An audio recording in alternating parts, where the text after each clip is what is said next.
Mi primer invitado de la mañana es el presidente del Consejo Nacional de la Empresa Privada. Ellos van a tener una conferencia de prensa al mediodía de hoy. Rubén Castillo Gil, como siempre, bienvenido a Next Noticias y buenos días. Rubén Castillo, bueno, hay varios temas que hablar con él. Uno, esa salida de la lista gris del Gafi, que va a representar para Panamá. Y dos, pues todo lo que está ocurriendo. Es cómo explicarlo. Y sobre todo, cómo lo ve la empresa privada, que a la larga es una de las principales afectadas de estos cierres. La Cámara de Comercio hablaba de 90 millones de dólares diarios de pérdidas. Rubén Castillo, buenos días. Buenos días, Fernando. Saludos, gracias por la invitación. Bueno, vamos a ver, el tema del GAFI es una noticia feliz, ya que salimos de esa lista. Hay una infinita cantidad de listas discriminatorias. Esperemos que poco a poco vayamos saliendo de las mismas porque eso le da un reforzamiento a la imagen de Panamá. Esto también genera confianza, así es que es una noticia excelente dentro de la situación tan compleja que vive el país. En el segundo tema, que tiene que ver con lo que está pasando, yo creo que hay que hacer un llamado a la racionalidad. Todo este debate, entre comillas, porque a mi juicio no lo ha habido con el sentido común necesario, nos ha llevado a esta explosión social, ¿no? De sectores que están reclamando una situación que tiene que ver con el contrato minero celebrado entre Minera Panamá y el Estado panameño. Nosotros siempre dijimos, como Consejo Nacional de la Empresa Privada, que debía resolverse la situación con la empresa porque era una inversión que ya está en el país y que al mismo tiempo abrir un debate racional sobre el futuro de la minería, que podría concluir que no iba a haber más minería en Panamá, y además hacer una reforma, o más bien cambiar el código minero, que es un código vetusto de 1964. En este momento ya creo que la lógica, la razón ha quedado en un puesto secundario y estamos en una situación muy compleja porque hay una afectación tremenda a la convivencia ciudadana, actos vandálicos, Sí. hay también una afectación a la matriz económica del país. El turismo está en números rojos totalmente. Y fíjense que tenemos la resaca de lo que ocurrió con la pandemia. Sí. Entonces la situación es mucho más grave de la que se dio en años anteriores.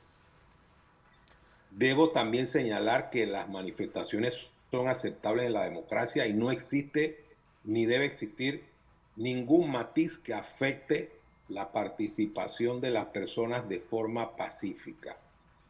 Nosotros estimamos que hay que buscarle una salida a esta situación que primariamente debe implicar que las autoridades le den la cara a la sociedad. Debe también hacer su análisis de los métodos de gobernanza, de atención de los reclamos ciudadanos, y deben darse una serie de medidas que logren al final llevar a la sociedad a la paz y al sosiego. El otro tema sobre el contrato, creo que debemos comprometernos a respetar lo que diga la Corte Suprema de Justicia, sea cual sea la decisión, aceptar las consecuencias de esa decisión y al final definir cualquier situación que tenga que ver con la política o el rumbo político del país a través de los mecanismos constitucionales, es decir, a través de la elección que se va a dar en el año 2024. Cualquier otra solución que esté al margen de la Constitución, definitivamente que la vamos a rechazar. Esas son las coordenadas fundamentales donde se está moviendo el Consejo Nacional de la Empresa Privada.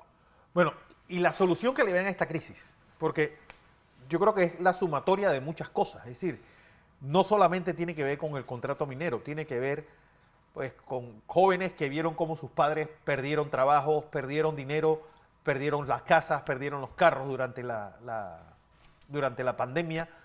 y cómo vio esa cantidad ingente de dinero que todo el mundo hablaba de millones y de miles de millones de dólares y ellos perdían sus casas por varios cientos. Es decir, creo que hay una sumatoria de frustraciones ligada a esto. Pues es un caso, yo creo que más parecido a lo que pasó en Chile en el 2019 que a otra cosa. Es decir, la gota, la cerecita del pastel y que terminó desbordando todas las pasiones acumuladas que había. Sí, definitivamente, Fernando, esa es una realidad. El ejemplo que tú pones es paradigmático, el tema de Chile. Recuerden ustedes que en Chile el presidente Piñera lo primero que hizo fue ir a la confrontación. Hubo una frase que a la distancia uno considera que fue absurda, que dijo estamos en guerra. Después matizó todo eso hasta llegar al punto de hacer una concesión institucional que implicaba el cambio de la constitución a través de una asamblea constituyente que al final naufragó porque no se entendió que las constituciones no se pueden hacer para un bando, se tienen que hacer para toda la sociedad y que deben ser incluyentes y que deben garantizar la convivencia con las obvias diferencias que existen en la convivencia democrática. Entonces, ¿qué pasa? Que acá, tal como tú dices, hay un detonante que es el contrato minero. Hay un manejo comunicacional errático por parte del Estado. A veces se piensa que la ausencia es mejor que estar comunicándose con la sociedad. Yo creo que el gobierno ha errado en eso. Hay que comunicarse con la sociedad, darle la cara a los problemas. Esconderse nunca es bueno. Y al final la sociedad comienza a hacerle reclamos que van más allá del tema del contrato. En cuanto a situaciones que tienen que ver con corrupción, situaciones que tienen que ver con las prácticas prebendarias, etcétera, etcétera. Al final sufre el debate real sobre el tema del contrato, porque el debate se ha dado sobre las formas y no sobre el fondo. Cualquier debate debe ser forma y fondo. Y hemos llegado a una situación compleja. ¿Cómo la solucionamos? Yo voy a avanzar algunas cosas. En primer lugar, sí creemos que va a haber una suspensión de las concesiones de exploración y explotación de los minerales metálicos. Hablar en términos de suspensión de la minería en general significaría, por ejemplo, que no hubiera canteras. Eso sí sería un problema serio para, por ejemplo, la construcción y el desarrollo de la infraestructura. Minerales metálicos. Debe haber un sinceramiento del catastro de las concesiones que se han otorgado de empresas que no existen o concesiones vencidas. Y además de eso, nosotros estimamos que debemos esperar el fallo de la Corte Suprema de Justicia y debemos comprometernos a respetarlo.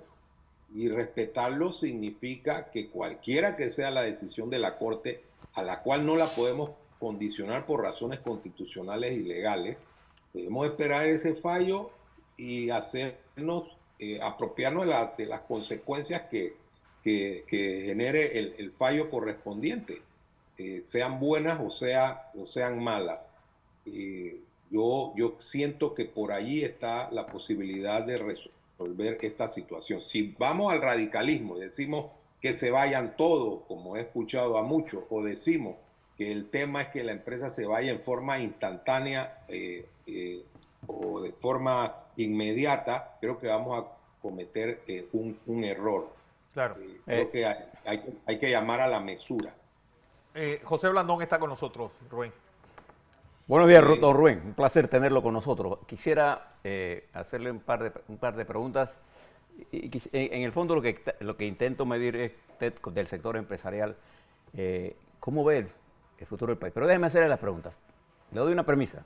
En el día de ayer, el presidente chileno, Boric,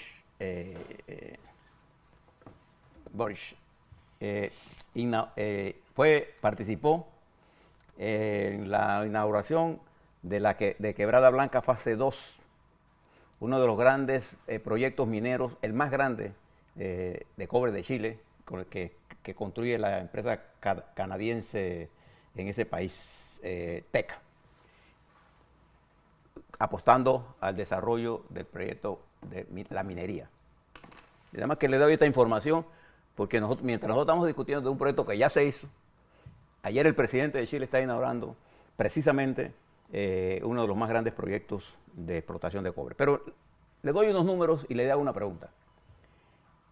Panamá, la República de Panamá, tiene un crecimiento del Producto Interno Bruto estimado por las agencias internacionales de entre 6 y 6,5%, estimados, el que tenemos nosotros es de 7,5% en crecimiento neto en el año 23. Es el más alto de América Latina. Tenemos la inflación más baja, por debajo de 3 en el país. Acabamos de obtener la salida de las listas grises que impulsa la capacidad de que nuestros bancos tengan mejores niveles de corresponsalía. Tenemos el Canal de Panamá con una empresa estatal altamente rentable para la República de Panamá.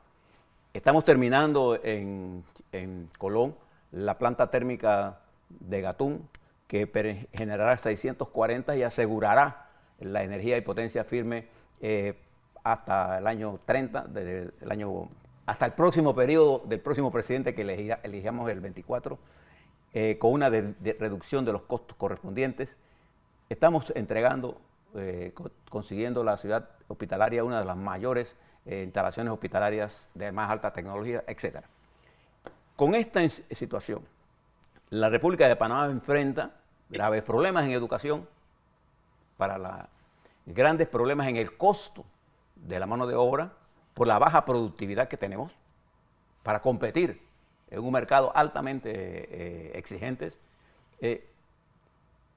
Yo me siento optimista frente al país. Mi pregunta es, ¿cómo se siente usted frente al futuro del país? Y dos, ¿cómo usted como empresario valora la República de Panamá como sede de inversiones, con estos números que le acabo de dar? Gracias, ingeniero. Vamos a ver el inicio, ¿no? El planteamiento original que tiene que ver con lo que está haciendo Chile.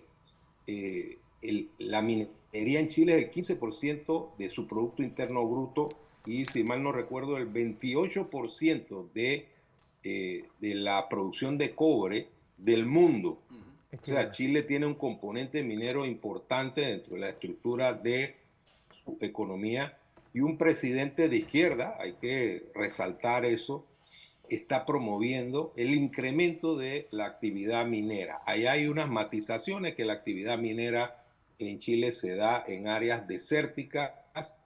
Sin embargo, hay que analizar cómo la están haciendo, cómo están regulando o fiscalizando el impacto que tiene la minería en el medio ambiente, y cómo han fortalecido las instituciones de control, porque ellos tienen que, como vemos en los números, es importante para su economía. Panamá es un país con múltiples oportunidades, con bondades estratégicas.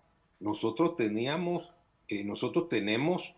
un futuro generoso si lo hacemos bien, si nos ponemos de acuerdo, si producimos confianza a nivel interno y a nivel internacional.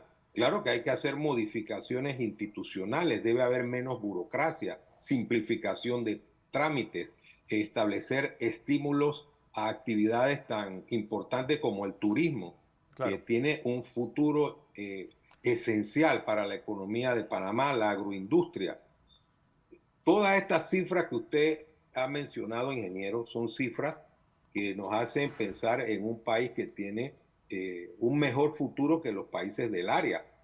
El problema es que nosotros lo arruinemos con nuestra conducta. El problema es que no sepamos escoger bien a nuestros gobernantes, ni tengamos una hoja de ruta que trascienda el periodo de los gobiernos. Porque cuando hay políticas de Estado, eso significa que todos nos ponemos de acuerdo en esenciales mínimos. No puede ser que cada 5 años nosotros estemos dando tumbo o tratando de destruir lo que hizo el gobierno anterior. Tenemos que hacer un análisis de qué país queremos construir e ir por esa ruta con esos esenciales mínimos que nos unen. Ahí está el tema de la educación, está el tema de la educación técnica, Yo he ido al ICSE, he ido al INADE. El ICSE está haciendo un trabajo magnífico. Hay que fortalecer económicamente esta institución, igual que al INADE, porque eso nos ayuda a lograr que las personas, los jóvenes, puedan insertarse en una actividad económica productiva. Nosotros tenemos el reto de abatir la informalidad, de abatir el desempleo, y eso solamente lo podemos hacer conectando a los jóvenes con el futuro. Claro. O sea, aquí la economía es diferente en el mundo de hoy, la inteligencia artificial, la innovación, el desarrollo tecnológico. Si nosotros no fortalecemos la educación, no vamos a traer inversiones de mejor calidad, ni vamos a promover un país que sea, que desarrolle todas las bondades que tiene como una plataforma que puede ser un ejemplo para el área. Bueno, vamos a ver en qué termina todo esto. Rubén Castillo Gil, como siempre, un placer recibirte y escuchar tu opinión. Hoy, recuerden, al mediodía, el CONEP va a dar unas declaraciones sobre la situación del país y lo que está ocurriendo. Gracias.